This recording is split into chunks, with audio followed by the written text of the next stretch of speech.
জয় শ্রী গুরুদেব, জয় শ্রী জগৎগুরু নিত্যানন্দ প্রভু, জয় শ্রীমন মহাপ্রভু গৌর সুন্দর,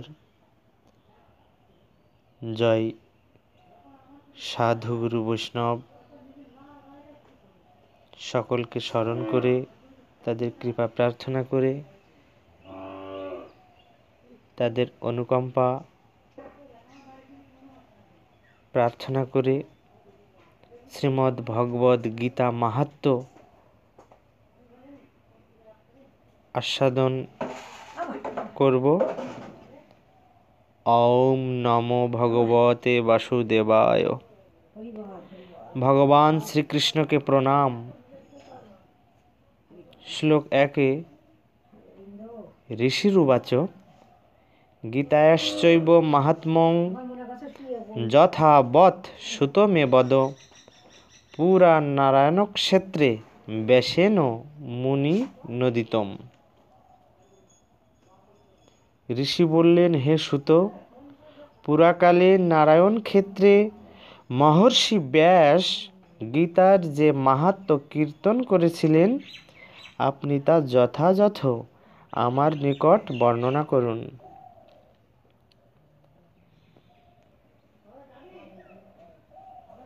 তো টিকায় বলা হয়েছে, মহর্ষি বেদব্যাস মহাভারত রচনা করেন। এই মহাভারতের অন্তর্গত শ্রী শ্রী গীতা। মহর্ষি ব্যাস সম্বন্ধে বলা হয়েছে, নমস্তুতে ব্যাস বিশাল বুদ্ধি ফুল্লার বিন্দায়ত পত্র নেত্র যেন তয়া ভারত তৈলপূর্ণ প্রজ্বালিত জ্ঞানময় প্রদীপ। অর্থ, বিকশিত পদ্মপত্রের মতো যার চক্ষু, যিনি মহাজ্ঞানী, সেই ব্যাসদেবকে প্রণাম। যেহেতু আপনি মহাভারত রূপ তৈলে পরিপূর্ণ জ্ঞানময় প্রদীপ জ্বালিয়েছেন। শ্রী শ্রী গীতা ও মহাভারত সম্বন্ধে আরেকটি শ্লোকে বলা হয়েছে, পারাশর্য বচ সরজম অমলং গীতার্থ গন্ধোৎকটম নানাখ্যান ককেশরং হরিকথা সম্বোধনাবোধিতম লোকে সজ্জন শটপদৈ রহ রহ পেপীয়মানং মুদা ভুয়াত ভারত পঙ্কজং কলিমল প্রধ্বংসী নঃ শ্রেয়সে। অর্থাৎ, নির্মল কলির পাপনাশক গীতার উপদেশ রূপ সুগন্ধ বিশিষ্ট বহু আখ্যান রূপ কেশরযুক্ত শ্রীকৃষ্ণের কথা দ্বারা জ্ঞানবান পৃথিবীতে সর্বদা সদ্ব্যক্তিরূপ ভ্রমরগণ দ্বারা আনন্দের সঙ্গে বারবার পিয়মান পরাশর পুত্র ব্যাসদেবের বাক্যরূপ সরোবরে উৎপন্ন মহাভারত রূপ পদ্ম আমাদের মঙ্গলের জন্য হোক। শ্রীমদ্ ভগবদ গীতার মাহাত্ম্য শিব পুরাণ, বরাহ পুরাণ, স্কন্ধ পুরাণ প্রভৃতিতে কীর্তিত হয়েছে। শ্রী শ্রী গীতা যে পুনরায় জন্মগ্রহণ করবার দুঃখ হেতু মানুষকে পরিত্রাণ করেন, তা নিম্নলিখিত শ্লোকে বর্ণিত হয়েছে। ওং পার্থায় প্রতিবোধিতাং ভগবতা নারায়ণেন স্বয়ং ব্যাসেন গ্রথিতাং পুরাণ মুনিনা মধ্যে মহাভারতম অদ্বৈতামৃত বর্ষিণীং ভগবতীমষ্টাদশাধ্যায়িনীম অম্ব তেমনু সন্দধামি ভগবদ্গীতে ভবেদ্দেশিনীম। হে জননী ভগবদ্গীতে, আমি তোমাকে চিন্তা করছি। প্রাচীন ঋষি ব্যাসদেবের দ্বারা মহাভারতের মধ্যে গীতা গ্রথিত হয়েছে।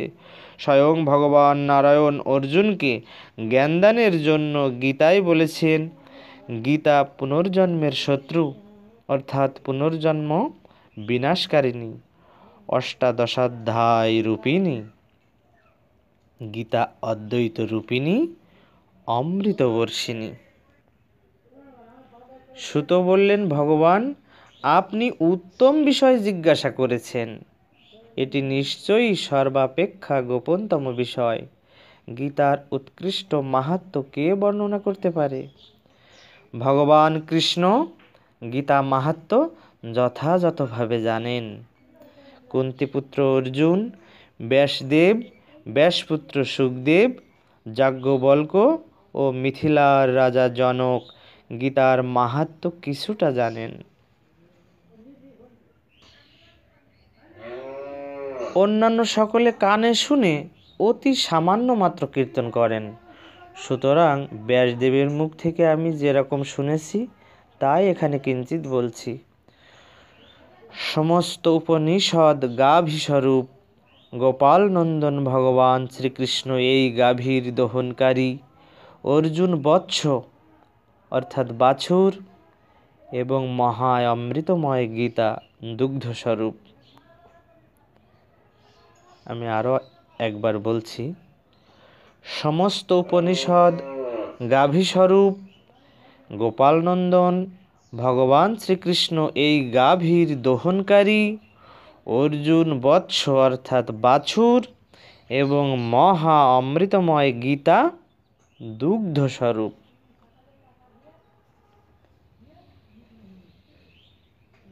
কোটি কোটি শ্লোকে যা বলা হয়েছে তা শ্লোকার্ধে বলবো। ব্রহ্ম সত্য, জগৎ মিথ্যা, জীব ব্রহ্ম ভিন্ন কিছু নয়। উপনিষদের সার সংগ্রহ করেই গীতার মূল বক্তব্য রচিত হয়েছে। দুগ্ধ দহনকালে গাভীর স্তনে মুখ দিয়ে বাছুর দুগ্ধ নিঃসরণের ব্যবস্থা করে। তখন দহনকারী ব্যক্তি সহজেই অমৃতের মতো মধুর দুগ্ধ দহন করে। এই দুগ্ধ পান করে জ্ঞানীরা পরিতৃপ্ত হন। অর্জুন গোবৎসের মতো প্রশ্ন করেছেন। সুপ্রচুর জ্ঞানে সমৃদ্ধ উপনিষদগুলো দুগ্ধবতী গাভীর মতো জ্ঞান ভাণ্ডার। ভগবান শ্রীকৃষ্ণ সমস্ত উপনিষদের জ্ঞানের সার সংকলন করে অমৃতময় দুগ্ধ পরিবেশন করেছেন।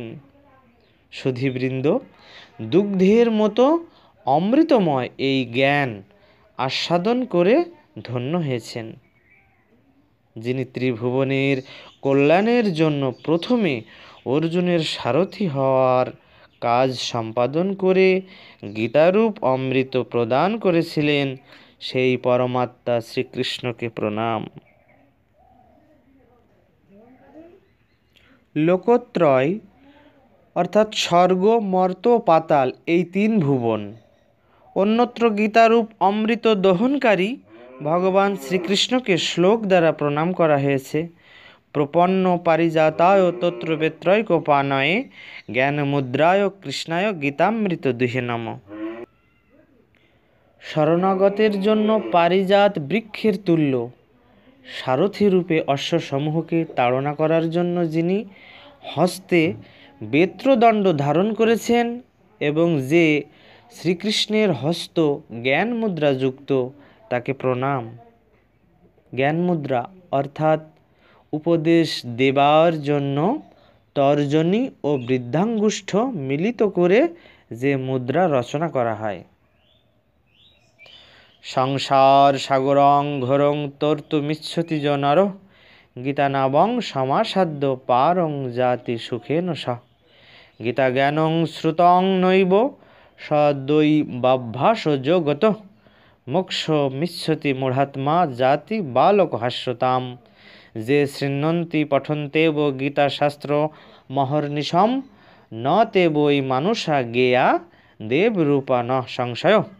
গীতা জ্ঞানেন সম্বোধং কৃষ্ণ প্রাহার্জুনায় বৈ ভক্তি তত্ত্বং পরং তত্র সগুণং বাথ নির্গুণম। যে ব্যক্তি ভয়ানক সংসার রূপ সমুদ্র উত্তীর্ণ হতে ইচ্ছা করেন তিনি গীতারূপ নৌকায় আশ্রয় গ্রহণ করলে সুখে পার হতে পারেন। যে অভ্যাসের দ্বারা গীতা জ্ঞান প্রাপ্ত হয়নি সেই মূঢ় ব্যক্তি যদি মোক্ষ ইচ্ছা করে তবে বালকদের নিকট উপহাসের পাত্র হয়। যারা দিবারাত্র গীতা শাস্ত্র শ্রবণ বা পাঠ করেন তাদের মানুষ জ্ঞান করবে না, তারা নিঃসন্দেহে দেবতা স্বরূপ। ভগবান শ্রীকৃষ্ণ গীতা জ্ঞান দ্বারা অর্জুনকে সম্যক বোধ দান করেছিলেন। যে গীতা জ্ঞান দান করেছিলেন তাতে সগুণ বা নির্গুণ ভক্তিতত্ত্ব উৎকৃষ্ট। ভক্তি ও মুক্তির কথা প্রধানভাবে আশ্রিত গীতার 18টি অধ্যায়রূপ সিঁড়ির দ্বারা প্রেম ভক্তি ইত্যাদি কর্মের দ্বারা মন ক্রমশ পবিত্র হয়। সাধু ব্যক্তির গীতারূপ জলে স্নান সংসারের পাপ ও অপবিত্রতা নাশক, শ্রদ্ধাহীন ব্যক্তির সেই কাজ অর্থাৎ স্নান হস্তির স্নানের মতো নিষ্ফল হয়। যে গীতা পাঠ করতে জানে না এবং পড়াতে জানে না, অধ্যয়ন বা অধ্যাপনা জানে না, মনুষ্যলোকে সে নিষ্ফল কর্মকারী। সুতরাং যে গীতাকে জানে না তার চেয়ে অধম লোক আর নেই। তার মনুষ্যদেহ, জ্ঞান, বংশ ও স্বভাব চরিত্র ধিক্কারযোগ্য। গীতার অর্থ যে ব্যক্তি বিশেষভাবে জানে না তার চেয়ে অধম লোক আর নেই। তার দেহ, সৎস্বভাব, সম্পদ, গৃহাশ্রমকে ধিক। যে ব্যক্তি গীতাশাস্ত্র জানে না তার চেয়ে অধম ব্যক্তি আর কেউ নেই। তার অদৃষ্ট, সৌভাগ্য, প্রতিষ্ঠা, খ্যাতি প্রতিপত্তি, পূজার্চনা, মান সম্মান ও মহত্বকে ধিক। গীতাশাস্ত্রে যার আসক্তি নাই তার সমস্ত কিছুই নিষ্ফল হয়ে গিয়েছে। তার জ্ঞানদাতা অর্থাৎ শিক্ষক, ব্রত, ধর্মনিষ্ঠা, তপস্যা, খ্যাতি সমস্তই নিষ্ফল। গীতার অর্থ যার পড়া নেই তার চেয়ে অধম ব্যক্তি আর নেই। যে জ্ঞান গীতার দ্বারা গীত অর্থাৎ স্বীকৃত নয় তা আসরিক, তা নিষ্ফল, ধর্মশূন্য এবং বেদ ও বেদান্ত দ্বারা নিন্দিত। অতএব ধর্মময়ী গীতা সর্বপ্রকার জ্ঞানের পরিচালিকা, সর্বশাস্ত্রের সারস্বরূপা, পবিত্রতা এবং অতুলনীয়। যিনি বিষ্ণুর উৎসব দিবসে এবং একাদশীতে গীতা পাঠ করেন তিনি নিদ্রায়, জাগরণে, চলমান অবস্থায় বা অবস্থিত অবস্থায় শত্রুদের দ্বারা পীড়িত হন না। শালগ্রাম শিলায়াং বা দেবাগারে শিবালয়ে তীর্থে নদ্যাং পঠেদ গীতাং সৌভাগ্যং লভতে ধ্রুবম। দেবকীনন্দন কৃষ্ণ গীতা পাঠেন তুষ্যতি যথা ন বেদোর্দানেন যজ্ঞ তীর্থ ব্রতাদিভিঃ। গীতাধীতা চ যেনাপি ভক্তিভাবেন চেতসা বেদশাস্ত্রপুরাণানি তেনাধীতানি সর্বশঃ। জগৎস্থানে সিদ্ধপীঠে শিলাগ্রে সৎসভাসু চ যজ্ঞে চ বিষ্ণুভক্তাগ্রে পঠন সিদ্ধিং পরাং লভেত। শালগ্রাম শিলার নিকটে, দেব মন্দিরে, শিব মন্দিরে, তীর্থস্থলে অথবা নদী তীরে যিনি গীতা পাঠ করেন তিনি নিশ্চয়ই সৌভাগ্য লাভ করেন। দেবকীর পুত্র শ্রীকৃষ্ণ যেরূপ গীতা পাঠের দ্বারা পরিতুষ্ট হন, বেদসমূহ পাঠ, দান, যজ্ঞ, তীর্থে গমন বা ব্রত প্রভৃতি দ্বারা সেরূপ পরিতুষ্ট হন না। যে ব্যক্তি ভক্তিপূর্ণ চিত্তে গীতা পাঠ করেছেন তিনি সমস্ত বেদ, শাস্ত্র এবং পুরাণ সমূহ পাঠ করেছেন। জগৎস্থানে সিদ্ধপীঠে, শিলাময় দেবমূর্তির সম্মুখে, সজ্জনদের সভায়, যজ্ঞে এবং নারায়ণ ভক্তের সম্মুখে গীতা পাঠ করতে করতে পরম সিদ্ধি লাভ করা যায়। গীতা পাঠঞ্চ শ্রবণং যঃ করোতি দিনে দিনে ক্রুতব বাজি মেধাদ্দা কৃতাস্তেন সদক্ষিণা। যঃ শৃণোতি চ গীতার্থং কীর্তয়ত্যেব যঃ পরম শ্রাবয়েচ্চ পরার্থং বৈ স প্রয়াতি পরং পদম। গীতায়াঃ পুস্তকং শুদ্ধং যো অর্পয়ত্যেব সাদরাৎ বিধিনা ভক্তিভাবেন তস্য ভার্যা প্রিয়া ভবেৎ। যশো সৌভাগ্য মারোগ্যং লভতে নাত্র সংশয় দ্বৈতানাং প্রিয় ভূত্তা পরমং সুখমশ্নুতে। যে ব্যক্তি প্রত্যহ গীতা পাঠ ও শ্রবণ করেন তিনি দক্ষিণা সহ অশ্বমেধ প্রভৃতি যজ্ঞ করেছেন। যে ব্যক্তি গীতার অর্থ শোনেন বা কীর্তন করেন কিংবা অন্যকে শোনান তিনি শ্রেষ্ঠ পদ লাভ করেন। অভিচারোদ্ভাবং দুঃখং বর ও শাপাগতং চ যৎ নোপসর্পতি তত্রৈব যত্র গীতার্চনং গৃহে তাপত্রয়োদ্ভবা পীড়া নৈব ব্যাধির্ভবেৎ কচ্চিৎ ন শাপ নৈব পাপঞ্চ দুর্গতির নরকং ন চ বিস্ফোটকাদয় দেহে না বাধন্তে কদাচন লভেৎ কৃষ্ণপদে দর্শং ভক্তিং চা ব্যভিচারিণীম জায়তে সততং সক্ষং সর্বজীবগণৈঃ সহ প্রারব্ধং ভুঞ্জত বাপি গীতাভ্যাস রতস্য চ সা মুক্ত সুখী লোকে কর্মণা নোপলিপ্যতে।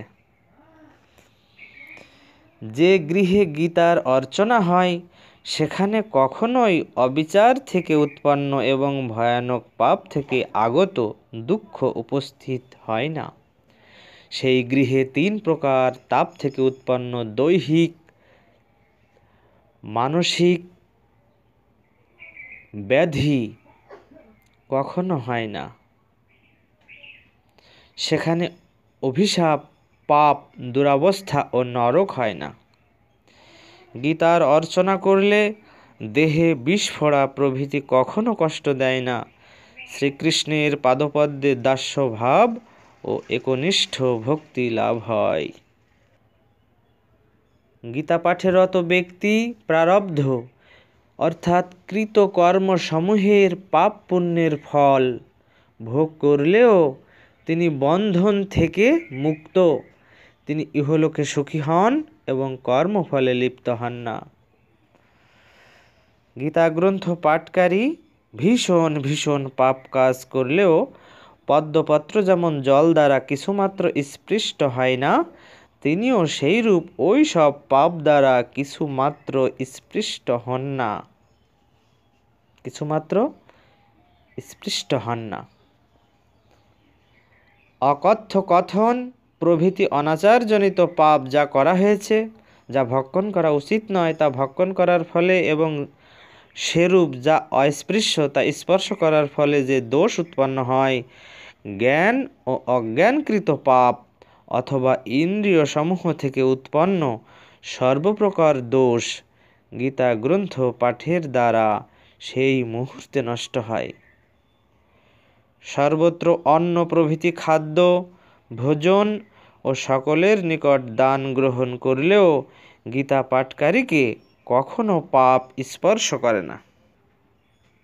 অন্যায়পূর্বক ধনরত্নে পূর্ণ সমগ্র পৃথিবী গ্রহণ করলেও একবার গীতা গ্রন্থ পাঠেই পাপমুক্ত হয়ে মানুষ স্বচ্ছ স্ফটিকের মতো হয়। যার হৃদয় প্রতিদিন সর্বদা গীতা গ্রন্থে অনুরক্ত থাকে তিনি সাগ্নিক, সর্বদা মন্ত্র জপকারী, ক্রিয়াযুক্ত এবং পণ্ডিত ব্যক্তি। গীতায় অনুরক্ত ব্যক্তি রূপবান, ধনবান, যোগী ও জ্ঞানী। তিনি যাজ্ঞিক, যাজক ও সমস্ত বেদের অর্থ দর্শনকারী।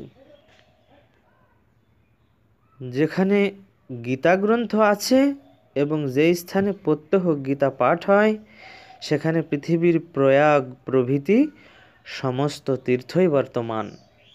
যেখানে গীতা পাঠ হয়ে থাকে সেখানে গীতা পাঠকের দেহে এবং দেহ অবসানেও অর্থাৎ মৃত্যুতেও সমস্ত দেবতা, ঋষি, যোগী দেহরক্ষক হয়ে বাস করেন।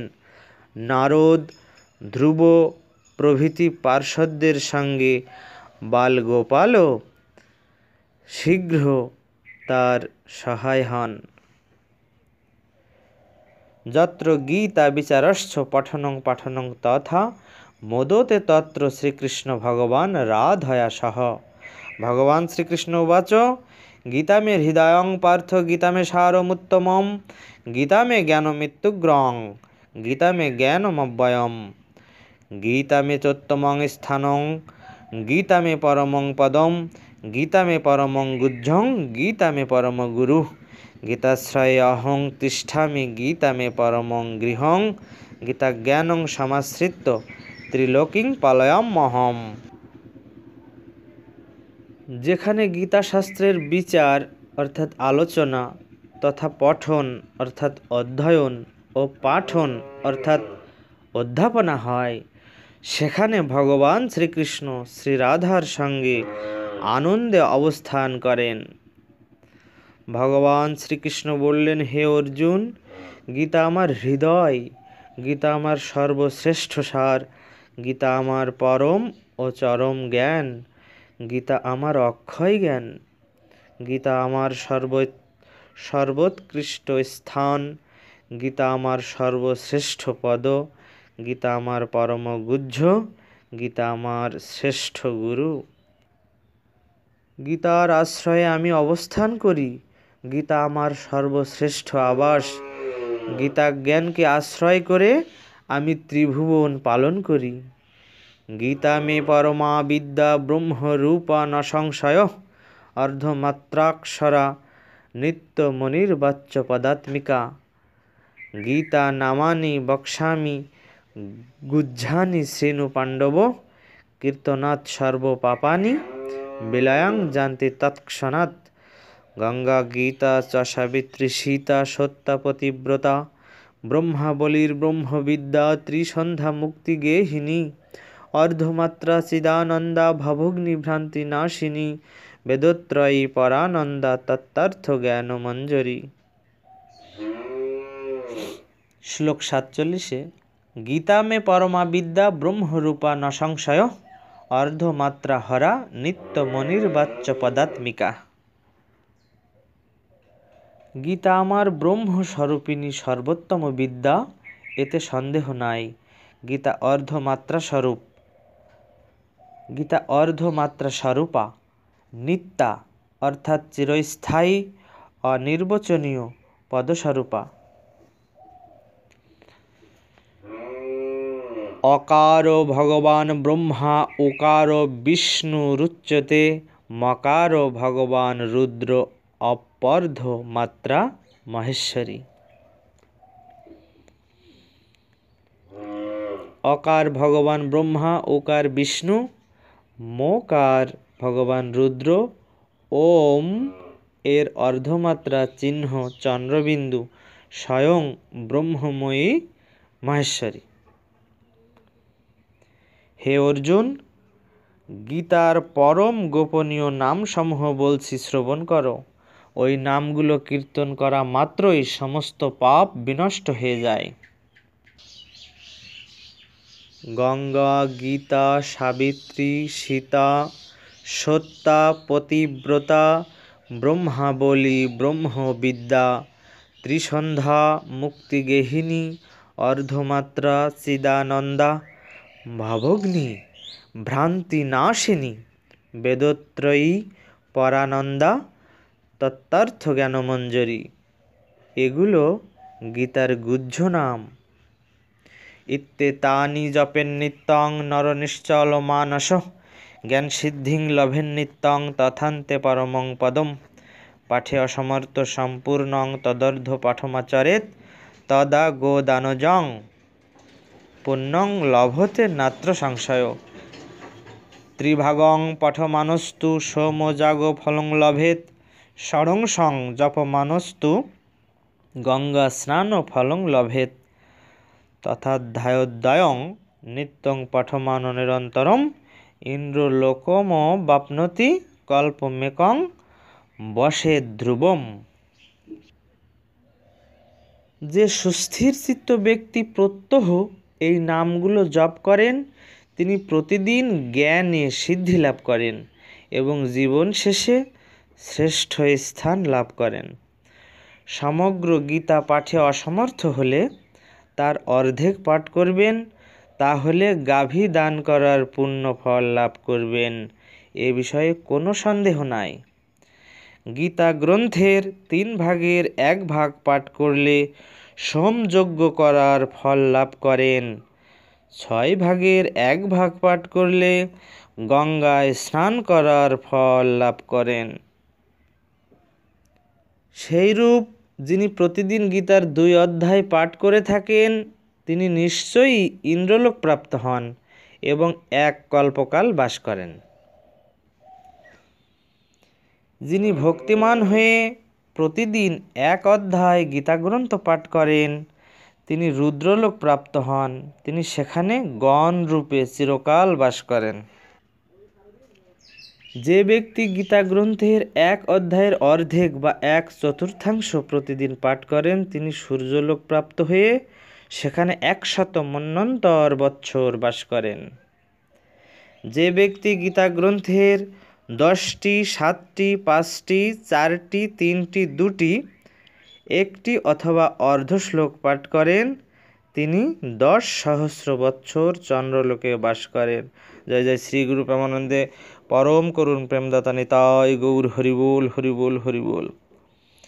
যিনি গীতা গ্রন্থের 1টি চরণ, শ্লোক বা অধ্যায়ের অর্থ স্মরণ করতে করতে দেহত্যাগ করেন তিনি পরম পদ লাভ করেন। মৃত্যুকালে গীতার্থ পাঠ করলে বা শ্রবণ করলে মহাপাপীও মুক্তিভোগী হয়। যে ব্যক্তি গীতাগ্রন্থ সংযুক্ত হয়ে প্রাণত্যাগ করে অর্থাৎ পরলোকে যান তিনি বৈকুণ্ঠে যান এবং বিষ্ণু সঙ্গে আনন্দ উপভোগ করেন। আবার বলছি, যে ব্যক্তি গীতাগ্রন্থ সংযুক্ত হয়ে প্রাণ ত্যাগ করে পরলোকে যান তিনি বৈকুণ্ঠে যান এবং বিষ্ণু সঙ্গে আনন্দ ভোগ করেন। যিনি গীতার 1টি অধ্যায় সংযুক্ত হয়ে মারা যান তিনি মনুষ্য জন্ম লাভ করেন, পুনরায় গীতা পাঠ অভ্যাস করে উৎকৃষ্ট মুক্তি লাভ করেন। যে যে কর্ম গীতা গ্রন্থ পাঠ দ্বারা অনুষ্ঠিত হয় সেই সেই কাজ নির্দোষ হয়ে সম্পূর্ণ ফলদান করে। পিতৃনুদ্দিশ্য যঃ শ্রাদ্ধে গীতা পাঠং করতি হি সন্তুষ্টা পিতরন্তস্য নিরয়াদ যান্তি স্বর্গতিম। গীতা পাঠেন সন্তুষ্টা পিতর শ্রাদ্ধতর্পিতা পিতৃলোকং প্রয়ান্তেব পুত্রাশীর্বাদ তৎপরা। গীতা পুস্তক দানঞ্চ ধেনু পুচ্ছ সমন্বিতম কৃত্তা চ তদ্দিনে সম্যক কৃতার্থ জায়তে জন।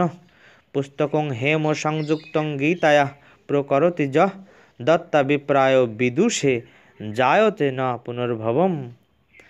যে ব্যক্তি পিতা, পিতামহ প্রভৃতি পিতৃলোকের উদ্দেশ্যে শ্রাদ্ধে গীতাগ্রন্থ পাঠ করেন তার পিতৃপুরুষগণ সন্তুষ্ট হয়ে নরক থেকে স্বর্গে গমন করেন। গীতাগ্রন্থ পাঠের দ্বারা সন্তুষ্ট পিতা, পিতামহ, প্রপিতামহ প্রভৃতি পিতৃগণ শ্রাদ্ধের দ্বারা পরিতৃপ্ত হয়ে পুত্রকে আশীর্বাদ করতে করতে পিতৃলোকে গমন করেন। চামর সহ গীতাগ্রন্থ দান করে মানুষ সেদিনই সম্যক রূপে কৃতার্থ হন।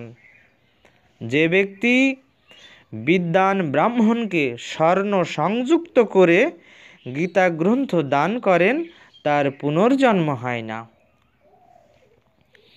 শত পুস্তক দানঞ্চ গীতায়া প্রকরতি যঃ সজাতি ব্রহ্ম সদনং পুনরাবৃত্তি দুর্লভম। গীতা দান প্রভাবেন সপ্তকল্প মিতা সমাহ বিষ্ণুলোকম বপ্পন্তে বিষ্ণুনা সহ মোদতে। সম্যক শ্রোতা চ গীতার্থং পুস্তকং যঃ প্রদাপয়েৎ তস্मै প্রীত শ্রী ভগবান দদাতি মানসেপ্সিতম।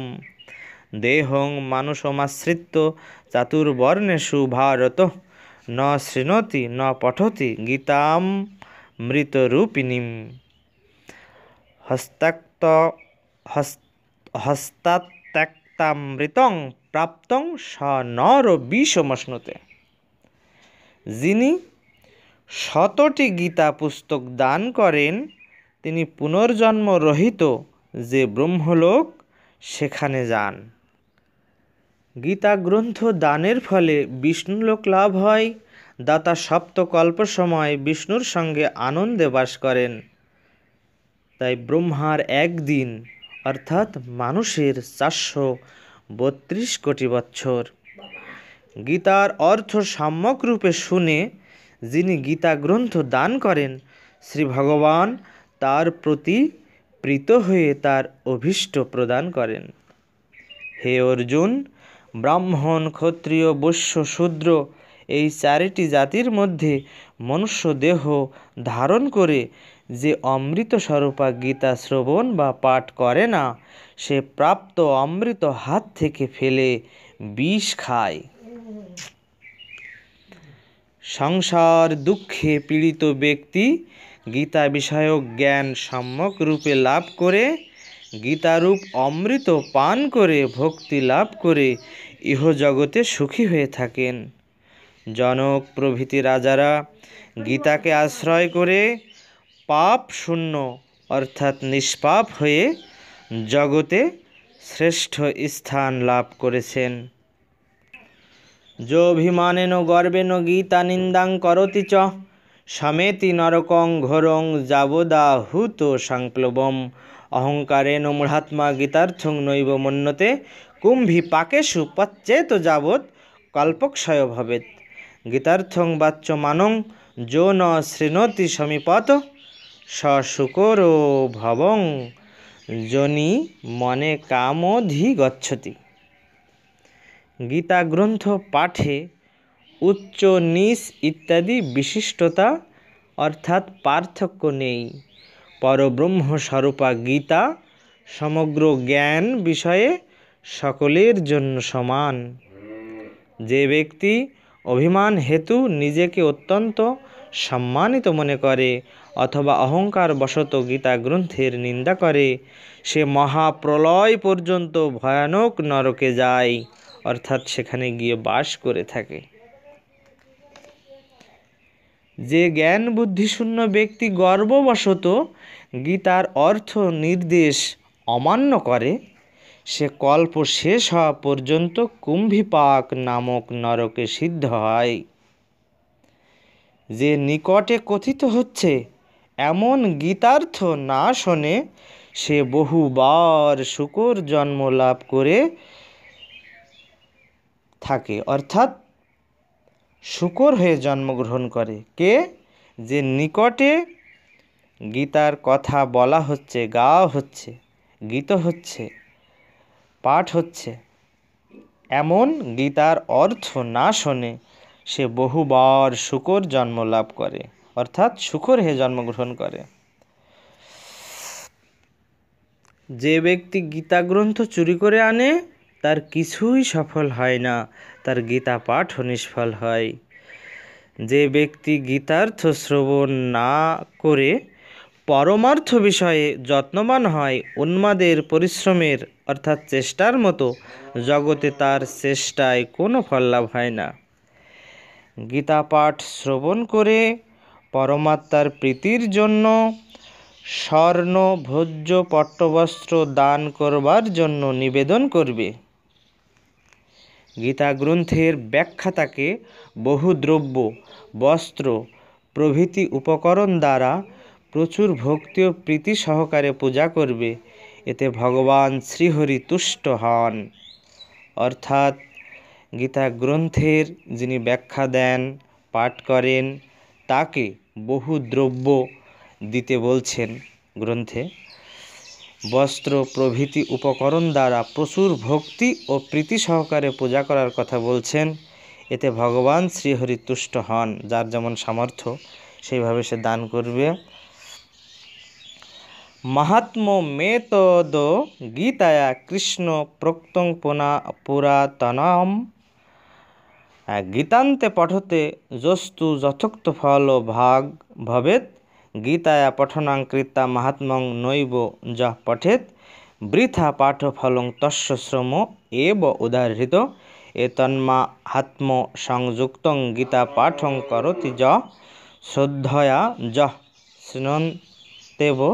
শৃণোত্যেব পরমাং গতিমাপ্নুয়াৎ শ্রুত্বা গীতামর্থযুক্তাং মাহাত্ম্যং য শৃণোতি চ তস্য পুণ্যফলং লোকে ভবেৎ সর্বসুখাবহম। সুত উবাচ। এই কথাগুলি মহামতি সুত বলছেন গীতা মাহাত্ম্যের 82 থেকে 85 শ্লোকে।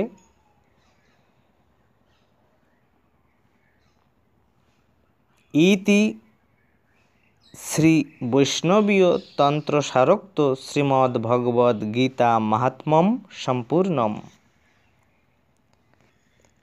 সুত বলিলেন, যে ব্যক্তি গীতা পাঠ শেষে শ্রীকৃষ্ণ কথিত এই অতি পুরাতন গীতা মাহাত্ম্য পাঠ করেন তিনি যথোক্ত ফলভোগী হয়ে থাকেন।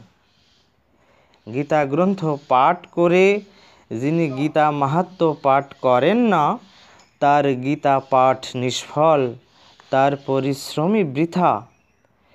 যে ব্যক্তি মাহাত্ম্যসহ গীতা গ্রন্থ পাঠ করেন এবং যিনি শ্রদ্ধার সঙ্গে তা শোনেন তিনি উৎকৃষ্ট গতি লাভ করে থাকেন। অর্থের সঙ্গে গীতা গ্রন্থ শ্রবণ করে যিনি গীতার মাহাত্ম্য শ্রবণ করেন জগতে তার পুণ্যফল সর্বপ্রকারে সুখজনক হয়ে থাকে। শ্রী বৈষ্ণবীয় তন্ত্রসারে কথিত শ্রীমদ্ভগবদ্ গীতা মাহাত্ম্যের সমাপ্তি। ওম নমো ভগবতে বাসুদেবায়। ওম নমো ভগবতে বাসুদেবায়। ওম নমো ভগবতে বাসুদেবায়।